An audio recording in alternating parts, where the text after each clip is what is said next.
नमस्कार दोस्तों, मैं रविंद्र त्रिपाठी आप सबका अपने YouTube channel cinema with Ravindra Tripathi पर स्वागत करता हूं। दोस्तों, आज इस सवाल के साथ आपके साथ दरपेश हुआ हूं कि क्या हमारी फिल्में, यानी कि मैं पूरे भारतीय फिल्म उद्योग की बात कर रहा हूं, अपने स्ट्रक्चर में, अपनी संरचना में एक ही जैसी होती जा रही हैं। मैं भोला शंकर फिल्म के सिलसिले में बात कर रहा हूँ, जिसको मैंने कल ही देखा। और ये तेलुगु के मेगा स्टार उनको कहा ही जाता है, चिरंजीवी उनकी फिल्म है। और तेलुगु में पहले आई थी, अभी रिलीज हुई है OTT पर। कुछ दिन हुए इसको, तो कल मैंने इसे देखा और मुझे लगा कि कुछ ऐसा हो रहा है भारतीय फिल्म उद्योग में हालांकि उनमें विभिन्नता भी बरकरार है, पर स्ट्रक्चर लगभग एक जैसा ही होता जा रहा है। यानी मेगा स्टार वाली फिल्में जो हैं, मैं जेलर के बारे में बता ही चुका हूँ आपको। और अभी भोला शंकर देखने के बाद लगा कि चिरंजीवी में, शाहरुख खान में, सलमान खान में, प्रभास में बहुत ज़्यादा फ़र्क नहीं है एक्टिंग में। हो सकता है बात कई लोगों को नागवार गुजरे। फ़र्क यही रहता है कि कौन सी फिल्म का स्ट्रक्चर बेहतर हो, चल जाती है। लेकिन जिस ढंग से ये एक्ट करते हैं फिल्मों में, इनका जो स्टारडम है, उस स्टारडम का स्ट्रक्चर एक ही है। चाहे चिरंजीवी का हो, चाहे शाहरुख का हो, चाहे सलमान का हो, एक ही स्टारडम के दायरे में करते हैं। तो भोला शंकर भी उसी तरह के स्टारडम के दायरे वाली फिल्म है, जिसमें कहानी तो बहुत ही मामूली सी है। और ये बल्कि बेदलम जो फिल्म थी तमिल की, उसका एक एडाप्टेशन है, तेलुगु एडाप्टेशन, जो हिंदी में आया है। और इसमें चिरंजीवी का जो वॉइस ओवर है, चिरंजीवी जो बोलते हैं डायलॉग है, जैकी श्रॉफ की आवाज़ में है। तो जैकी श्रॉफ ने उनके लिए डब किया है हिंदी में। तेलुगु में तो ऑफकोर्स चिरंजीवी की ही आवाज़ होगी। और इसमें कीर्ति सुरेश हैं जो उनकी बहन बनी हैं।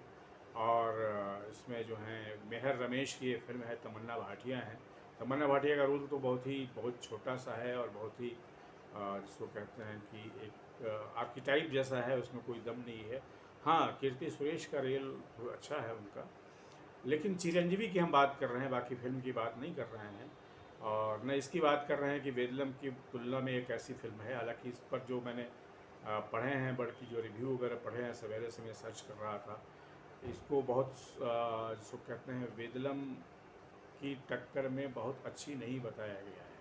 अब चूंकि मैंने वेदलम देखी नहीं है, तो मैं दावे के साथ नहीं कह सकता, लेकिन यही स्थिति है। बहरहाल मुझे लगता है कि जो बात मैं कहना चाह रहा हूँ और कह रहा हूँ, वो ये कि चिरंजीवी जैसे लोग, या उनके इसका जो स्टाइल है, एक्टिंग का जो स्टाइल है, या उनके जो फाइट का स्टाइल है, और जो एक्शन सीन होते हैं, वो इतने मिलने जुलने लगे हैं भारतीय फिल्म उद्योग में, बॉलीवुड में और टॉलीवुड में, जो भी कहें। या पहले थोड़ा फ़र्क दिखता था, लेकिन मुझे लगता है कि अभी सारे लोग जो हैं एक ही तरह के, जो एक्शन डायरेक्टर हैं उनको बुलाते हैं, फाइट कंपोज़र को बुलाते हैं।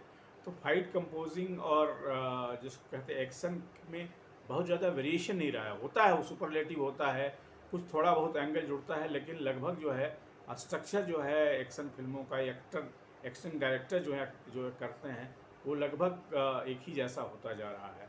पहले लगता था, पहले तेलुगु सिनेमा का भी बहुत बड़ा पूरा उनका तामझाम रहता था, अभी भी है, लेकिन अब धीरे धीरे मुझे लगता है कि सारी भारतीय फिल्में एक दूसरे के न सिर्फ करीब आ रही हैं, बल्कि अपनी स्ट्रक्चर में एक दूसरे जैसी ही होती जा रही हैं। मोटे तौर पर विभिन्नताएं अभी हैं, लेकिन मुझे लगता है कि ये एक जो इसको कहते हैं कि भारतीय दर्शक को प्रभावित करने की चाहत है, इससे पैदा हुआ है।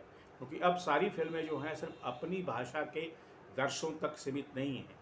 अभी जवान फिल्म बनाई गई तो वो तमिल के दर्शकों के लिए भी थी, तेलुगु के दर्शकों के लिए भी थी, अखिल भारतीय दर्शकों के लिए भी थी। वैसे ही ये जो प्रभास की फिल्में आती हैं, या बाहुबली जो थी, वो पूरे भारतीय बल्कि एशियाई दर्शकों को प्रभावित करने वाली थी।